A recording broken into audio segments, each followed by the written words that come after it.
The diner door swung open with a loud jingle that silenced the morning chatter. The scent of burnt toast and hot coffee filled the air, mingling with the heavy thud of boots against linoleum.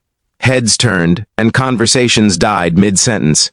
The Iron Serpents had arrived. 5 men wrapped in leather vests and tattoos, faces carved by years of hard roads and harder lives. At their head was Cole Maddox, the man locals whispered about, the biker gang leader with eyes that could freeze steel.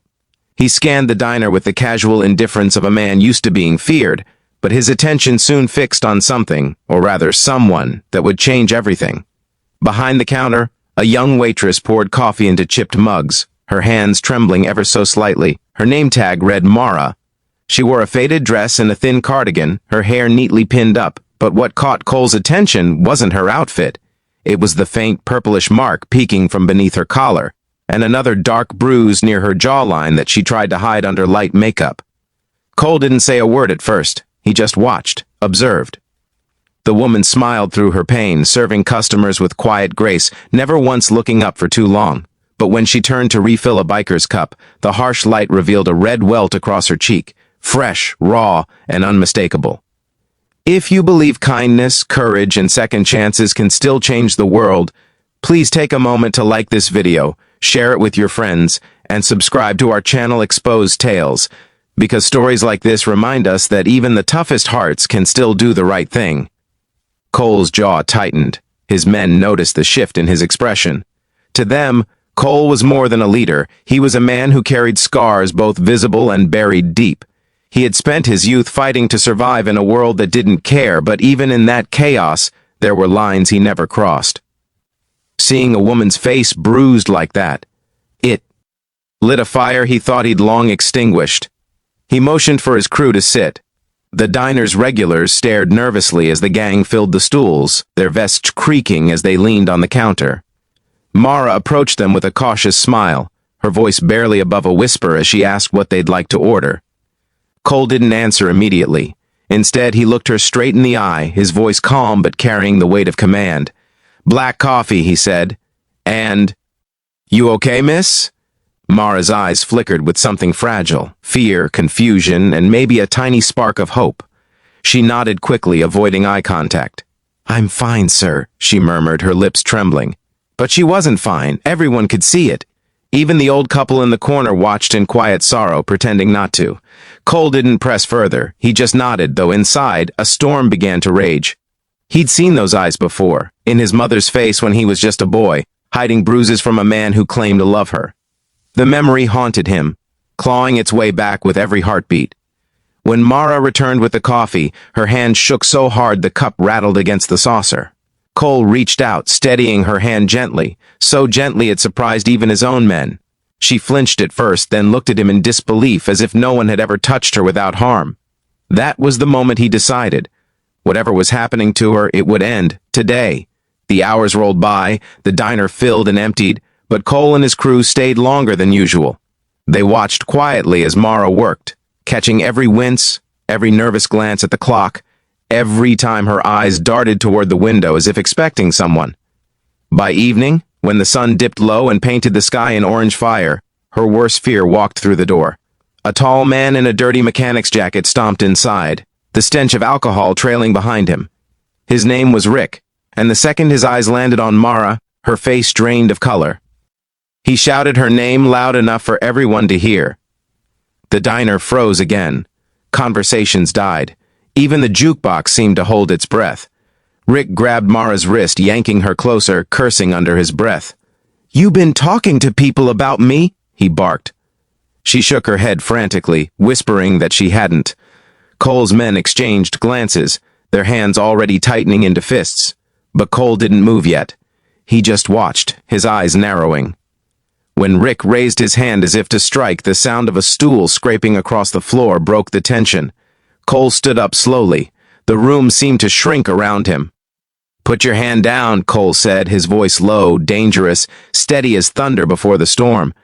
Rick sneered, turning to him. "Who the hell are you? This is none of your business." Cole took a step forward, his boots echoing against the tiles. "It became my business," he said. "The second you laid a hand on her."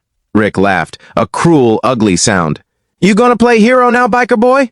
Cole didn't respond with words. Instead, his stare did all the talking. The kind of stare that had ended bar fights before they began. The kind that made men rethink their choices. He walked right up to Rick, close enough to smell the whiskey on his breath, and in one swift motion he grabbed the man's wrist, the same one that had just hurt Mara, and twisted it until Rick dropped to his knees. The diner erupted in gasps. Chairs scraped, coffee spilled. Cole leaned down, his voice like gravel. You ever touch her again, and I swear, your name'll vanish from this town. Rick's face turned red with a mix of pain and rage. He tried to fight back, but Cole's grip was unyielding. The other bikers stood behind him, silent but ready, their presence alone enough to make Rick realize he was outnumbered and outmatched. Cole released him, shoving him back just enough to make a point. Rick stumbled, glaring, but one look at the men behind Cole convinced him to leave. He stormed out, slamming the door so hard the glass rattled. Mara stood frozen, tears streaming silently down her bruised cheeks. She tried to speak, but couldn't. The whole diner was silent. No applause, no cheers, just the stunned hush that follows a miracle. Cole turned to her, his voice soft again. You don't have to stay with him, he said. You got people now. She shook her head weakly. He'll come back, she whispered. He always does. Cole glanced at his crew, and one of them, a gray-bearded man named Bear, nodded. Not anymore, he won't, Bear said. We'll make sure of it. That night, they followed Rick to his home, a run-down trailer on the outskirts of town. They didn't lay a hand on him. They didn't need to. Cole just stood outside his door, his silhouette lit by the headlights of 5 bikes.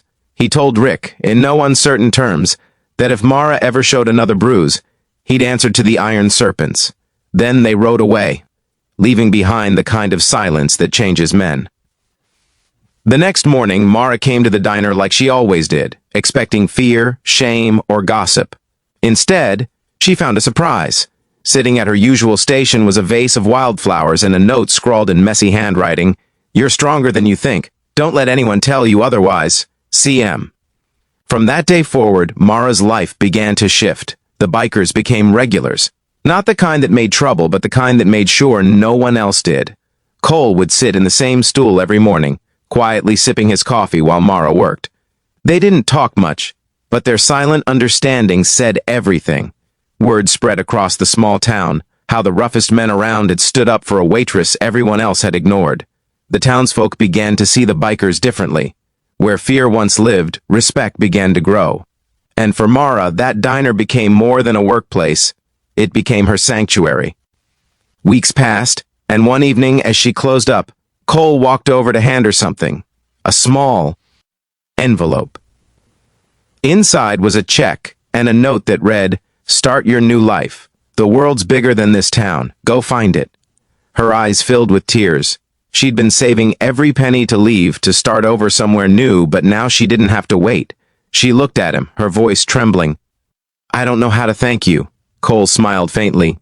You already did, he said. You survived. The next morning, Mara was gone. The regulars noticed her absence, but on the counter she'd left a letter addressed to the Iron Serpents. In it, she wrote, You didn't just protect me. You reminded me that good still exists in this world. I'll never forget you. Thank you for giving me back my courage. Months later, the diner wall displayed a framed photo of her standing beside a new cafe sign in another town. She had started her own business, smiling freely, her face clear of bruises and fear. The Iron Serpents visited once, riding in like thunderclouds only to leave laughter and warmth behind. Cole stood in front of that photo, sipping coffee with quiet pride. Sometimes he wondered if fate had sent him to that diner that day, not for coffee but for redemption. Because in saving Mara, maybe he'd saved a part of himself too. And though the town had seen many storms, none ever forgot the day when a feared biker leader chose compassion over violence, and proved that even the toughest hearts can be capable of kindness. If this story touched your heart, please like, share, and subscribe to Exposed Tales. Every story we tell carries a message of hope, redemption, and humanity. Before you go, tell us in the comments, what would you have done if you were in Cole's place? Because sometimes, standing up for someone isn't just brave, it's what makes us human.